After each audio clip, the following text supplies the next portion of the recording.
How's it going YouTube? I'm back with another video, and this time I'm updating you with my Cyberse deck profile. So the last time I did a Cyberse deck profile was way back when the starter decks first came out, and also Code of the Duelist. And I didn't update it through Circuit Break or Extreme Force. You saw me duel with them, but it's mainly some personal reasons why I haven't updated them. But I finally decided that this will be the figurehead of the channel. This is the deck that this channel should be known for. If it will be known for anything, it'll be like, oh, Katsu's the guy that plays Cyberse. But I will make other deck profiles as well. But this, I've decided to 100% be the figurehead of this channel, since I'm very new to this, well, to doing YouTube, and relatively new to Yu-Gi-Oh! I've only been playing a few years, but or a couple of years, not even that.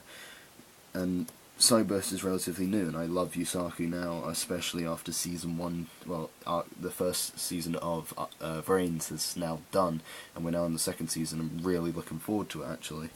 So, I decided to have these as the figurehead of the channel, since they are really fun for me now, especially with Sign Up Backdoor and stuff like that. So without further ado, let's get into the deck profile.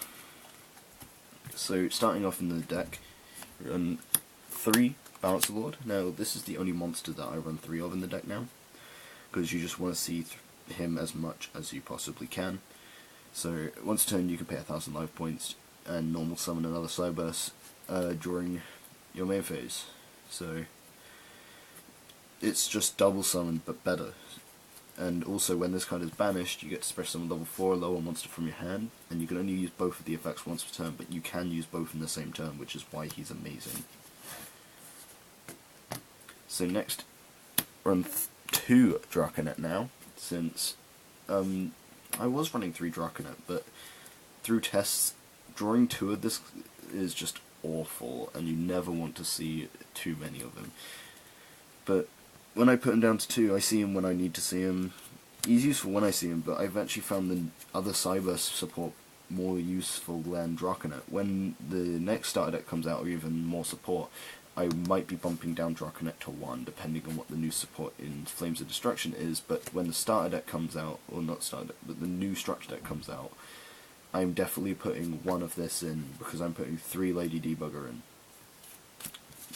Lady Debugger is amazing for this deck.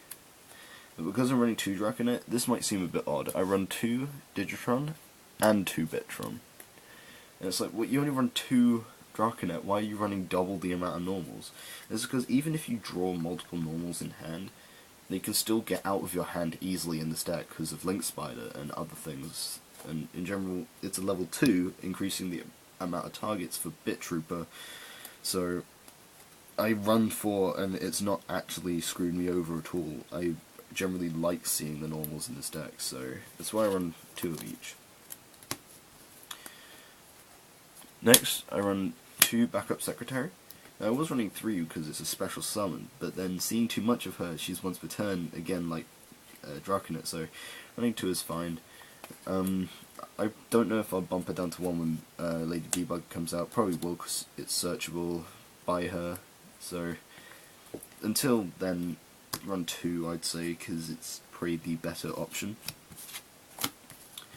Next is 2 Bit Trooper, and so Bit Trooper, he can special summon himself when you discard a level 2 or lower monster from your hand, and you can only summon him once per turn. So I run 2 just so I can see it with the level 2s or lower, and that extra special summon can help sometimes, so I actually find him quite helpful. It's just another special summon for the deck. Next, I run 2 Dotscaper. Now, people only run 1 since it's once per duel effects. Both effects can only be activated once per duel, and once per turn you can only activate 1 of the effects each turn. But if you gold Sarcophagus one of them and it's in the grave and you have no way to revive it, but then you manage to get a Dotscaper and a Bit Trooper or something to get rid of Dotscaper and then to get its effect again, that's why I run 2, just so I can get both of the effects off. That's just putting it simply, why I run 2. Then I run 2 Stack Reviver. Now, people either don't run this card at all or run it at 1, and I run it at 2 because you can special summon it so easy with Balancer Lord now, and it's just in general a really great card. So I run 2 of this guy because like the combos you pull off with Stack Reviver are absolutely nuts. So I love this card. It will be going down to 1 though when Lady Debug comes out and other cards, because obviously it's not great since it can't special summon itself, but it isn't hard to bring out. That's why I run 2. Now we get into the one-ofs. 1 Link Infraflyer.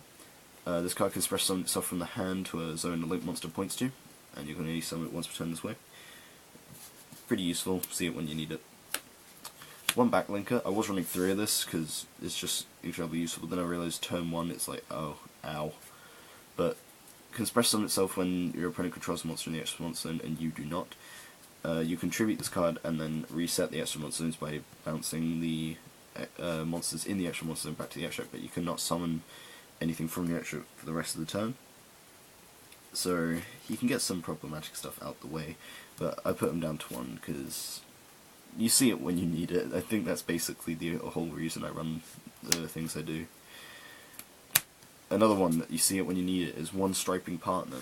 I actually really like this card because the amount of times I get stuff negated and I just need that extra stuff to keep going, this card gives it to you. So if a monster in your field has its effects negated except during the damage step, you can special summon this card from the hand, then special summon 1 level 4 or lower Cyberse monster from your graveyard.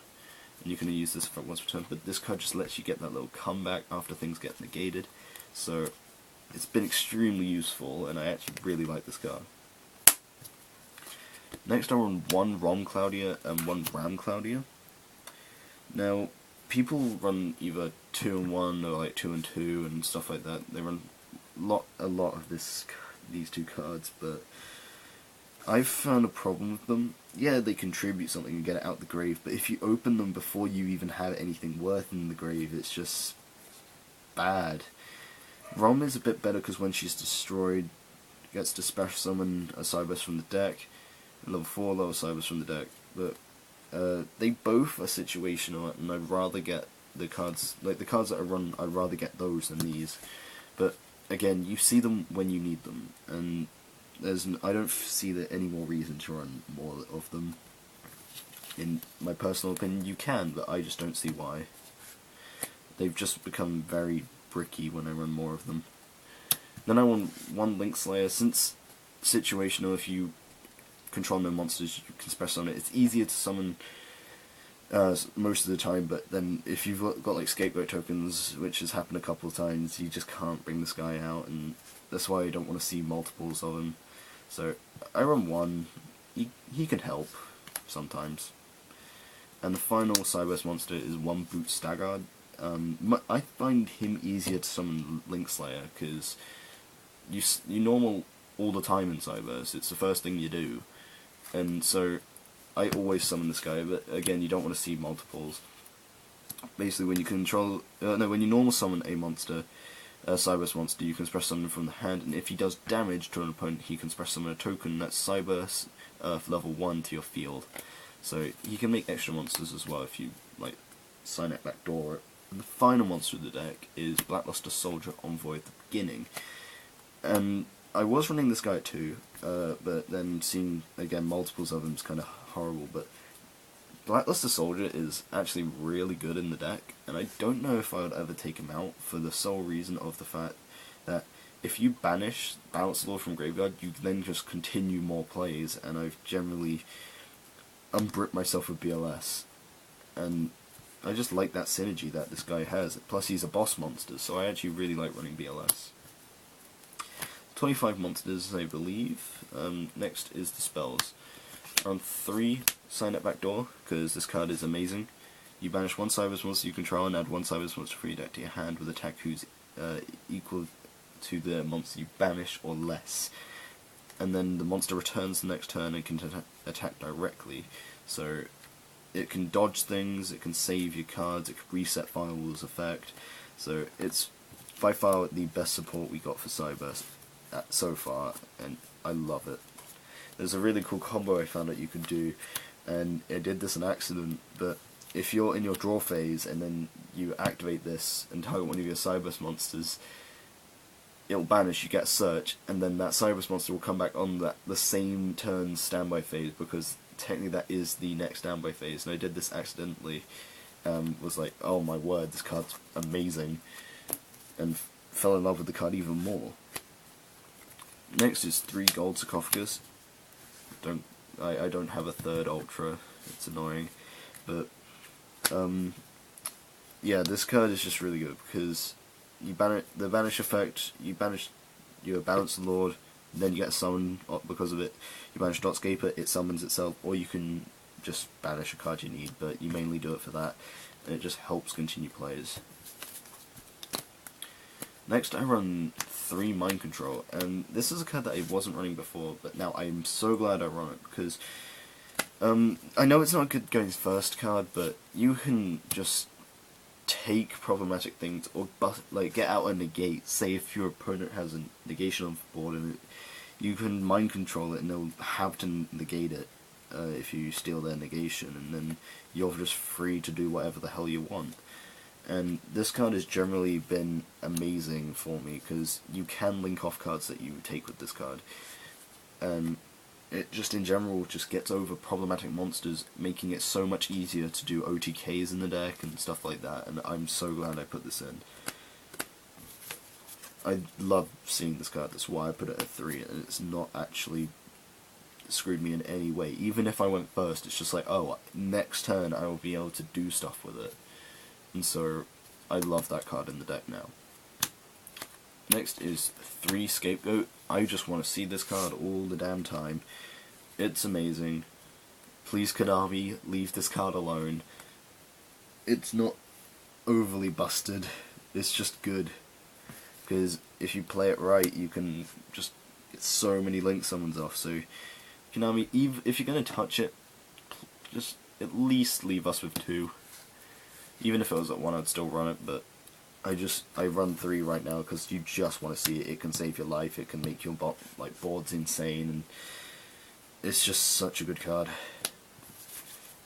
Love Scapegoat. Next is 2 Pot of Desires. Those extra pluses are helpful. Actually, at one point, I activated 2 of these in the same turn because I drew into Desires through Desires, and I was like, ah, screw it. I'll activate it again, and I ended up making a Firewall, Xcode, Flame Administrator, and Link Spider. So I had 3 returns, and just a lot of damage. I had a 3800 attack Firewall Dragon. Why did I say wife point?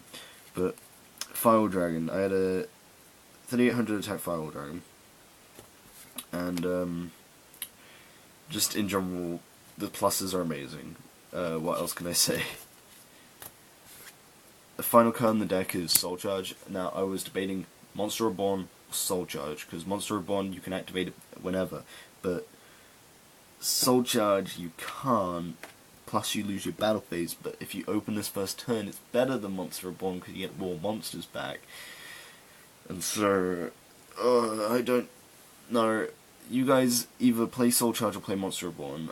I opted to play Soul Charge, but if you can take out pretty much anything in this deck apart from your Balance Lord. You keep that at 3 and put a Monster Reborn in. But right now I love the way I've got the deck. It's in general just helped me out so much, and I very rarely brick. I can make some really nice boards with this deck now. Now onto the extra deck.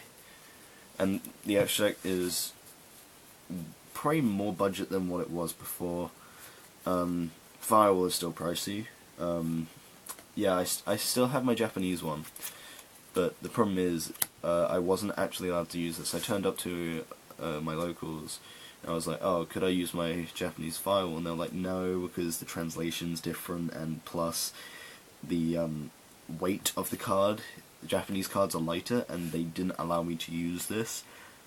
A bit annoying, so I had to buy another one because through a very harsh time through college, I traded off my original Firewall, and I regretted it ever since. So I finally got another one.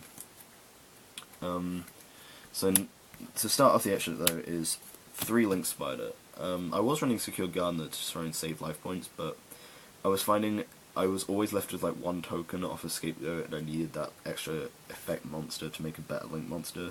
So I put the third link spider, and since you run a lot of normals, you run 3 scapegoat, you just need the link spiders. And in general, it's helped me out. Also, monster effective link spider, you can special summon a normal monster to it, a level 4 lower normal monster to a zone it points to. Next is 1 underclock. 2 effect monsters. Once a turn, you can target a monster this card points to, and then 1 monster your opponent controls it loses that amount of attack. Just useful, easy link 2 to make. 1 Flame Administrator, this card boosts up your attack and just helps OTK in this deck, and in general has a great left arrow link marker, which links up to Firewall very nicely. I always summon Flame Administrator. However, you can only control 1, I wish you control more. Next I run 1 Proxy Dragon. I love this card because it's just generic. You can summon it with tokens, so it's just easy to summon. So if I have tokens left, I'll summon this next to Firewall to just get that 3rd return. Next is 1 Link Bumper. I find now more people are running way more Link monsters than they did before, and you'll most likely get this effect off. He requires 2 Cyberse monsters, but when during the damage step, if a card this card points to attacks an opponent's link monster, that monster this card points to can attack the same amount of times that there are link monsters on your field, and the only monsters you can attack with that card is link monsters. So if your opponent is, say, playing a deck that uses a lot of links, your link monster will be able to attack every single one of their links, basically. Next is Binary Sorceress. 2 monsters accept tokens. When it's co-linked 1, it gets the effect of when a monster co-linked battles an opponent's monster, the battle damage they take increases your life points by the same amount. Then its second effect is once per turn, quick effect, you can target 2 monsters you control until the end of the turn, half the attack of one of the monsters, and then add the attack to the other. 1 Ib, because you can summon Ib with like Scapegoat and a Cyberse that isn't Earth, and it's just a better protection than Honeybot. That's why I took out 1 Honeybot for this, because it protects them by card effects by destroying herself, so it just helps with the problem that Cyberse have. Then 1 Honeybot, the monsters it points to need to play concurrent monsters it points to with card effects, and they cannot be destroyed by battle. 1 Trigate, since Trigate is just a really good card. Everyone pretty much knows what Trigate does. Its first effect, if a monster battles, any damage is doubled. Second effect, once a turn you can target 1 monster in the field, banish it, and the third effect you can negate a card effect once a turn. Then I want X-Code because it's easy to summon, it's got really nice link markers, and it's not its monster zone effect that is important, it's the fact that if you put Firewall there, you're boosting your Firewall by even more, and it's just great. So I actually like X-Code for its attack boost effect. And it's 1 Encode Talker because this card gets over basically every problematic thing in the game. If a monster battles, if there's a card this card points to battles an opponent's monster, you can negate the battle destruction and the damage, and then make this card gain any card it points to, or this card, gain the attack of that monster. So it's extremely useful. 1 Decode, because it's Decode, he's easy to summon in the deck, and just in general can get over some other stuff, or even get that negations that you need. And the final card is your boy, Firewall Dragon. Requires 2 or more monsters, and just once while face up in the field, quick effect, you can target monsters in your opponent's field or in the graveyard, or on the field and in the graveyards, equal to the number of monsters co-linked with this card. And it's so easy to get 3 returns with this guy now. I love Firewall so much. His artwork is just so cool. It's one of the only dragons I like other than Starving Venom and Odd Eyes.